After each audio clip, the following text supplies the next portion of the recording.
안녕하세요. 김도경입니다. 오늘도 하늘 양식을 찾아주신 여러분들에게 진심으로 감사를 드립니다. 하나님의 말씀을 가까이 하려는 여러분들에게 항상 하나님의 은혜와 평강이 넘치시기를 바랍니다. 자, 오늘 우리가 나눌 말씀은 시편 69편 30절로 31절, 시편 69편 30절로 31절입니다. 제가 읽겠습니다. 내가 노래로 하나님의 이름을 찬송하며 감사함으로 하나님을 위대하시다 하리니 이것이 소, 곧 뿔과 굽이 있는 황소를 드림보다 여호와를 더욱 기쁘시게 함이 될 것이라. 아멘. 하나님의 말씀입니다. 오늘은 이 말씀을 통해서 황소보다 노래를 이란 제목으로 은혜를 나누겠습니다. 어제에 이어서 오늘도 시편 69편을 계속해서 살펴보도록 하겠습니다. 어제도 살펴보았지만 이 시편 69편을 보게 되면 극한 상태에 빠진 시인인 다윗의 괴로운 심정을 엿볼 수가 있죠. 그러다 보니 전체 36절 가운데 무려 28절이 탄식을 알리는 구절들입니다. 여러분, 아무리 신자라고 하지만 이런 극한 상황에 몰리게 되면 신자도 사람이기 때문에 염려하고 두려워하고 낙심하기가 참 쉽습니다. 하지만 오늘 말씀을 보게 되면 시인인 다윗은 그런 순환 가운데서도 오히려 하나님을 노래하고 찬양하죠.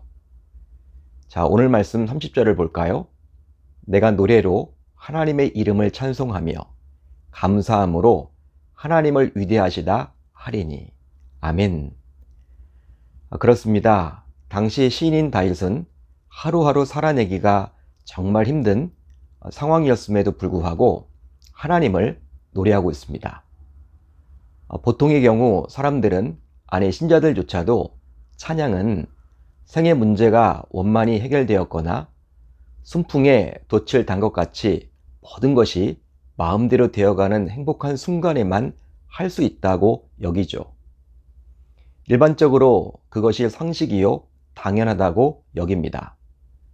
하지만 오늘 말씀에 나오는 다윗은 이런 우리의 상식을 철저하게 무너뜨리죠. 바로 감당하기 힘든 위기로 인해서 죽을 것만 같았던 상황임에도 불구하고 하나님을 찬양하고 있으니 말이죠. 이런 다윗처럼 사도행전 16장을 보게 되면 바울과 실라도 옥중에서 하나님을 찬양했습니다. 즉 복음을 전하다가 억울하게 옥안에 갇혀서 미래가 불투명한 상황 속에 놓여 있음에도 불구하고 입술로 그들은 하나님을 찬양했다라는 사실이에요. 또 있습니다. 마태복음 26장을 보게 되면 이제 제자들과의 마지막 만찬을 마치고 피땀을 흘리며 기도를 해야만 하는 감람산에 올라가면서도 예수님께서는 하나님을 찬미하였습니다. 실제로 초대교회사를 보게 되면 초대교회의 순교열병이 불어왔을 때 경건한 신자들은 십자가에 매달리고 교수대에 올라가고 또 깊은 지하 감옥에 갇혔음에도 불구하고 떨리는 입술로 시편을 노래함으로 힘을 얻어 순교를 하게 되었다고 합니다. 심지어는 로마의 원형극장에서 사자와 같은 맹수 앞에서도 시편을 노래할 수 있었다고 해요. 여러분, 이것이 과연 가능한 일일까요? 여러분들은 어떻게 생각을 하십니까? 이것은 바로 하나님을 철저히 신뢰했기에 가능했던 것입니다. 하나님을 신뢰하지 않으면 죽음의 위기 속에서 당연히 신앙이 흔들리게 될 것이고 결과적으로는 하나님을 찬양할 수가 없게 되는 것이죠. 심지어 죽음을 피하고자 찬양이 아니라 오히려 하나님을 저주할지도 모릅니다. 그러기에 신앙생활에 있어서 하나님을 신뢰하는 것이 얼마나 중요한지 모르는 거예요. 정말 중요한 것이죠. 하나님을 신뢰하는 것은. 사랑하는 성도 여러분, 그렇다면 여러분들은 과연 어느 정도 하나님을 신뢰하십니까? 저를 포함하여 하늘 양식을 사랑하는 모든 주의 권속들은 오늘 말씀에 나오는 다윗처럼 하나님을 철저히 신뢰할 수 있기를 바랍니다. 자, 계속해서 31절을 보겠습니다. 31절은 이렇게 나오죠. 이것이 소, 곧 뿔과 굽이 있는 황소를 드림보다 여호와를 더욱 기쁘시게 함이 될 것이라. 아멘. 다윗은 감당할 수 없는 위기 속에 있었지만 하나님께 소를 잡아서 제사를 드리는 것보다도 노래로 하나님을 찬양하는 것이 하나님을 더 기쁘시게 할 수 있다라고 확신을 했습니다. 구약시대 이스라엘 백성들은 하나님이 가장 기뻐하는 것이 바로 제사라고 여겼죠.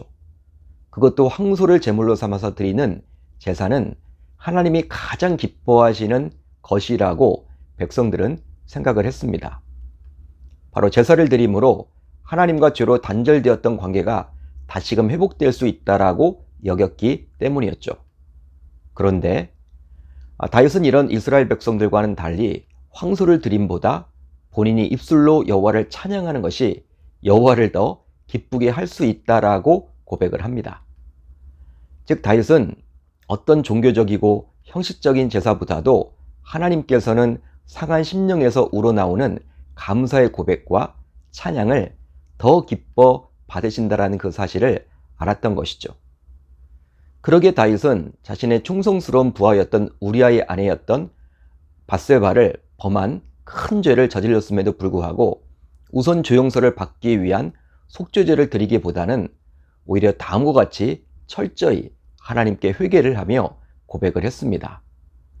자, 시편 51편 16절로 17절을 볼까요?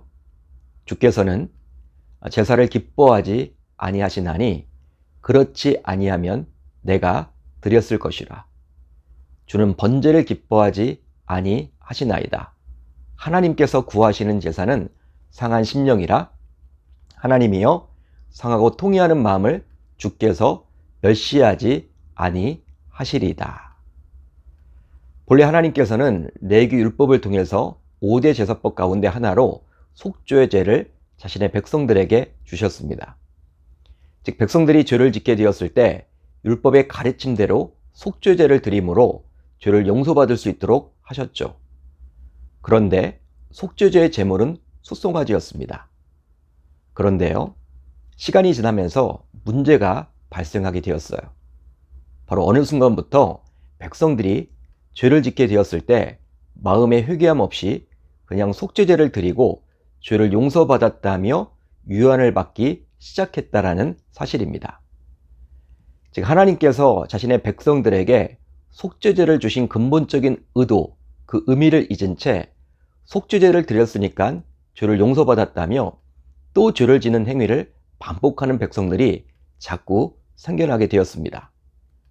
한마디로 하나님께서 주신 제사법의 정확한 의도를 잊은 채 율법주의로 변질이 되어 버린 것이죠.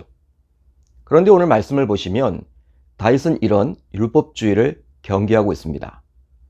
하나님께서 황소를 제물로 삼아서 제사를 드린다고 해서 하나님이 마냥 기뻐하시는 것이 아니라 노래를 부르되 감사하는 마음을 담아서 하나님의 이름으로 찬양하는 것을 하나님께서 더 기뻐하신다라고 다윗은 고백을 하고 있죠. 따라서 하나님께서는 우리가 예배를 드렸기 때문에 기뻐하시는 것이 아니라 우리가 하나님이 기뻐할 만한 예배자가 되어 예배를 드릴 때 기뻐하십니다. 즉 가인과 아벨이 드렸던 제물의 차이 때문에 하나님께서 가인의 제사는 받지 않으셨고 아벨의 제사를 받으셨다는 것이 아니라 가인과 아벨이 제사를 드리면서 어떤 중심을 가지고 있었는지를 보시고 하나님께서는 가인의 제사를 받지 않으셨고 아벨의 제사는 받으셨다는 거예요. 그러기에 창세기 4장을 보시면 이렇게 분명히 기록이 되어 있습니다. 여호와께서 아벨과 그의 제물은 받으셨으나 가인과 그의 제물은 받지 아니하신지라. 즉 하나님이 받으시는 예배가 되려면 제물보다도 그 제물을 드리는 예배자의 중심이 먼저라는 사실이죠. 그렇다면 이제 이 시간 우리가 드리는 예배를 한번 점검해 보았으면 좋겠습니다. 코로나19로 인해서 직장과 건강상의 이유로 어쩔 수 없이 많은 분들이 비대면으로 예배를 드리고 있는데요. 그러다 보니 예배를 드렸다는 것에 안도하며 위안을 삼는 분들도 여럿 계실 것입니다. 하지만 예배보다도 예배를 드리는 예배자인 우리가 과연 어떤 마음의 제사로 예배를 드리는지가 더 중요함을 알 수 있죠.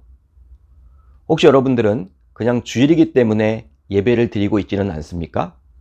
아니면 정말 한 주간 동안 살아오면서 구원받은 그 은혜가 너무나 크고 감사하기에 또 하나님이 어떻게 내 인생을 이끌어 가실지 기대하는 마음으로 예배를 드리십니까? 전제의 경우라면 하나님이 그 예배는 받지 않으시겠죠.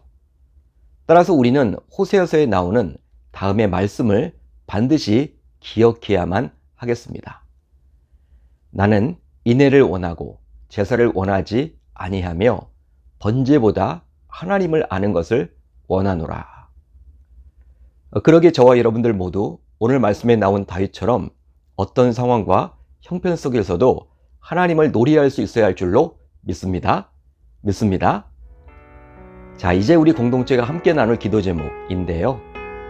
우선 하나님이 기뻐하실 예배제가 되므로 우리가 드리는 예배를 하나님께서 받으시도록, 다음으로 다음 주에 있을 영권회복 특별새벽 기도회에 많은 분들이 동참하게 하셔서 은혜를 받을 수 있도록 오늘 하루도 말씀을 붙잡고 기도하는 가운데 주님의 세밀한 음성을 듣는 저와 여러분들 모두 다 되셨으면 좋겠습니다.